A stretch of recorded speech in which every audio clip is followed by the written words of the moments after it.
Fala galera, tudo bem? O tema da aula de hoje é pronomes.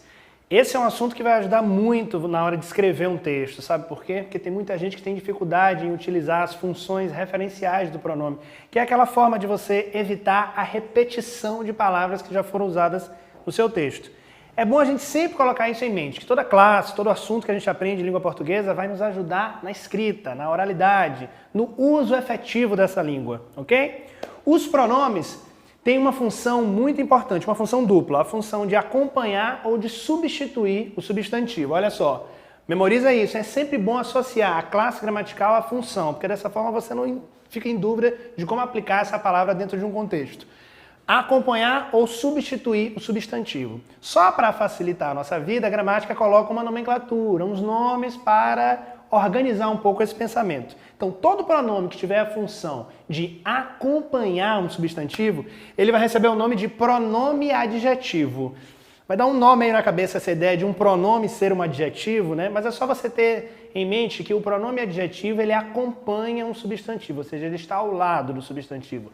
Quando eu digo, por exemplo, nossa casa, casa é um substantivo e o nossa, nesse caso, funciona como um pronome adjetivo, porque ele acompanha outro nome, ele acompanha o substantivo casa. Existem também os pronomes que têm a função de substituir um nome. Esses vão ganhar o nome de pronomes substantivos. Ajuda um pouco essa semelhança entre a palavra substituição e substantivo, né? Para você compreender que os substantivos vão vir sempre com essa função referencial, ou seja, eles não vão simplesmente acompanhar, eles vão evitar que você repita o que foi dito antes.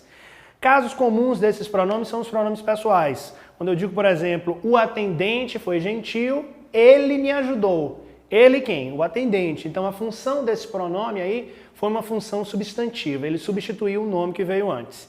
Então, logo de cara, a gente tem que fixar essas duas ideias do pronome. Ou ele acompanha, ou ele substitui. Só que a classe dos pronomes, ela apresenta uma propriedade bem particular, que é uma distinção entre diversos tipos. Isso complica um pouco, mas como a gente vai compreender cada passo, cada nomenclatura separadamente, tenho certeza que isso vai ficar claro na sua cabeça. Vamos começar com os pronomes pessoais. Os pronomes pessoais se referem às pessoas do discurso. Calma, é tudo muito simples. Quem são essas pessoas do discurso? Existe a pessoa que fala, existe a pessoa com quem a gente fala e existe aquela pessoa sobre a qual a gente vai falar, né? Então, primeira, segunda e terceira. Vamos ficar com a primeira pessoa, é quem fala. A primeira pessoa é expressa na língua portuguesa por eu ou nós, que é aquela pessoa que fala no discurso. A segunda pessoa é expressa na língua portuguesa pelo tu e pelo vós. Com quem a gente fala. É claro que há muito tempo a gente já usa uma variação que é o você, né? A gente não tem muito costume, a depender da região do Brasil onde você mora, não há muito costume de se utilizar o tu e o vós. O vós praticamente já caiu em desuso. Onde é que ele está presente? Nos textos mais históricos, nos textos literários, nos textos religiosos, ainda há uma presença muito forte. Nos textos jurídicos, ainda há uma presença muito forte desse português um tanto mais formal. E o vós é uma marcação muito forte desse português formal. Hoje em dia, e há muitos anos, a gente utiliza o você e o vocês como segunda pessoa do discurso. Mas tem um detalhe, né? A forma que a gente vai utilizar o verbo vai ser um pouco diferente. Porque eu digo eu sou, tu és, mas com você vira eu sou, você é. Então o você também puxa uma informalidade para outras classes. Vamos lembrar? Primeira pessoa, quem fala, eu ou nós. Segunda pessoa, com quem eu falo, tu ou vós, ou nas variações mais comuns do português, você e vocês. A terceira pessoa é de quem a gente fala, que vai vir expresso pelo ele ou ela, eles ou elas. Os pronomes giram em torno dessas pessoas do discurso. A primeira, a segunda e a terceira. Tudo que a gente vai ver aqui agora tem a ver com essa divisão. Por isso que vem logo no topo, ó, os pronomes pessoais e as pessoas do discurso. Primeira, segunda e terceira. Lembra quando a gente aprende verbo e a gente tem eu, tu, ele, nós, vós, eles? Essas palavrinhas que vêm antes dos verbos são os pronomes pessoais. E tem uma classificação especial para eles. A gente chama esses pronomes pessoais de pronomes pessoais do caso reto. Por que a gente tem que compreender isso? Porque os pronomes pessoais eles são tão complexos, tão necessários, tão úteis e tão presentes na comunicação cotidiana que eles apresentam duas variações, as do caso reto e as do caso oblíquo. Os pronomes oblíquos, que vão ser partículas bem pequenas, como mi, mim, ti, contigo, si, consigo, são pronomes que vão vir depois dos verbos. Então, por exemplo, eu digo algo como eu estudo aqui. O eu é o pronome pessoal do caso reto, vem antes do verbo, eu estudo aqui. Outro exemplo que a gente pode utilizar o pronome oblíquo é no final da oração também, claro. Quando eu digo, por exemplo, esta refeição é muito boa para mim, ou seja, o pronome oblíquo ele vem no final, logo depois da preposição para. Presta muita atenção nessa distinção e para não ter dúvida, lembra sempre que quando você for utilizar um verbo, os pronomes pessoais do caso reto vão vir funcionando como sujeito dessa oração, ok? Então lembra daquela divisão da conjugação verbal, vai te ajudar muito. Eu, tu, ele, nós, vós, eles. Não tira da cabeça que eles são os pessoais do caso reto, ok? Bom, essa é a primeira grande distinção entre os pronomes na língua portuguesa. Substantivos e adjetivos e os pronomes pessoais do caso reto e do caso oblíquo. Mas você deve ter percebido que esse quadro está bem preenchido, né? Porque essa classe, nossa, ela tem muitas divisões. Mas a maioria a gente utiliza de forma tão tranquila na comunicação que a gente nem percebe que está utilizando um pronome. Alguns desses pronomes, por exemplo, são os possessivos, que também se referem às pessoas do discurso. Aquilo que pertence a mim, que pertence ao outro, pertence a quem a gente está falando. Alguns exemplos dos possessivos. Meu, minhas, nosso, nossa, delas, deles. São todos aqueles que têm uma ideia de posse e a gente utiliza o tempo inteiro, né? Quando eu digo a minha aula começa às 7, minha, possessivo. Nesse caso, um pronome com função adjetiva, porque ele acompanha o substantivo, ele não substitui.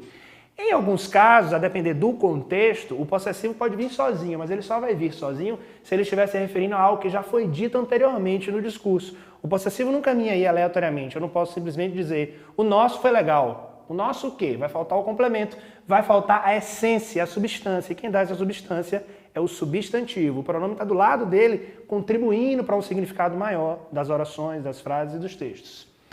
Outro tipo de pronome muito comum são os pronomes de tratamento, que são aqueles que a gente utiliza para se referir às outras pessoas do discurso. É o modo que eu me refiro a determinadas autoridades, a determinadas pessoas, seja em função do respeito, seja em função do cargo que essa pessoa ocupa, né? O você é um pronome de tratamento muito comum, que a gente utiliza com as pessoas com as quais a gente tem certa intimidade.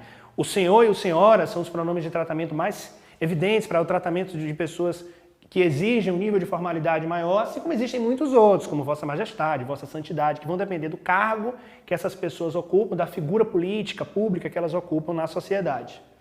Outros pronomes que existem também são os pronomes indefinidos. Como o próprio nome sugere, eles não se definem exatamente a pessoas muito claras dentro de um contexto. Quando eu digo, por exemplo, alguns livros não prestam, são livros indefinidos, eu não estou especificando de quais livros eu estou falando, então esses pronomes que se referem a objetos, a termos não tão especificados dentro de um contexto, vão receber essa nomenclatura de pronomes indefinidos. Alguns desses exemplos nós temos alguns, todos, alguém, ninguém, toda, todos, são pronomes que se referem de forma muito genérica a outros substantivos e que muitas vezes podem vir com a função substantiva, ou seja, com a função de substituir o que foi dito antes. Isso é comum.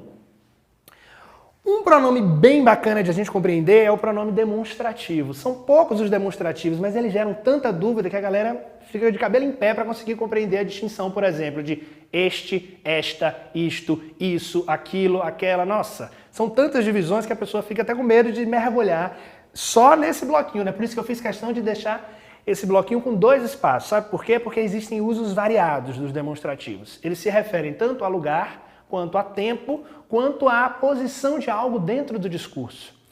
A distinção mais fácil que a gente faz em relação a esses pronomes é em relação à posição, né? Eu posso dizer, por exemplo, se eu estivesse com um relógio, eu diria este relógio. Ele está perto de quem fala. Então eu uso este, esta ou isto. Se o objeto estiver perto de quem ouve, eu vou usar esse, essa ou isso. Então se eu estou falando com alguém e eu peço que esse alguém pegue um objeto que está perto dele, eu digo, por favor, pegue essa sacola aí. Está perto de quem está ouvindo, de quem está falando comigo. Se estiver longe dos dois, a gente vai usar aquele, aquela ou aquilo. Essa é uma distinção bem fácil de fazer em relação à posição. E em relação ao tempo também. Mas uma distinção bem importante que você tem que fazer desde já, a partir do momento que você começa a escrever mais textos na língua portuguesa, é a distinção em relação à posição dentro de um texto. Então perceba, se eu vou anunciar que eu vou falar algo no meu texto, se eu disser, uma das principais medidas foi esta. Que esta? A medida que eu vou falar ainda. Então eu uso este, esta ou isto. Mas se eu já tiver falado da medida, por exemplo, uma medida que favoreceu a vida do bairro foi a coleta seletiva. Isso aconteceu, isso o quê? A coleta seletiva, ou seja, tudo que eu já me referi no texto, que eu já falei no texto, eu vou utilizar as variações esse, essa e isso.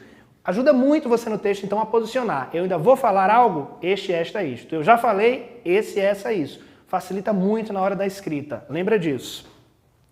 Outros pronomes, esses são bem fáceis, são os pronomes que constroem aquelas frases que a gente chama de frases interrogativas, ou seja, são as perguntas muito comuns, como o que, como, qual, quem, são pronomes que a gente utiliza nas construções interrogativas que, quando são feitas de forma direta, contam com o sinal de interrogação no final dessas frases. Então lembra que os pronomes interrogativos, bem fáceis, são aqueles usados para a construção de frases interrogativas, ok? Então vamos dar uma recapitulada? Pronomes substituem, acompanham o substantivo, podem ser adjetivos ou substantivos, e sempre se referem às pessoas do discurso. Quem fala, com quem eu falo ou de quem a gente fala.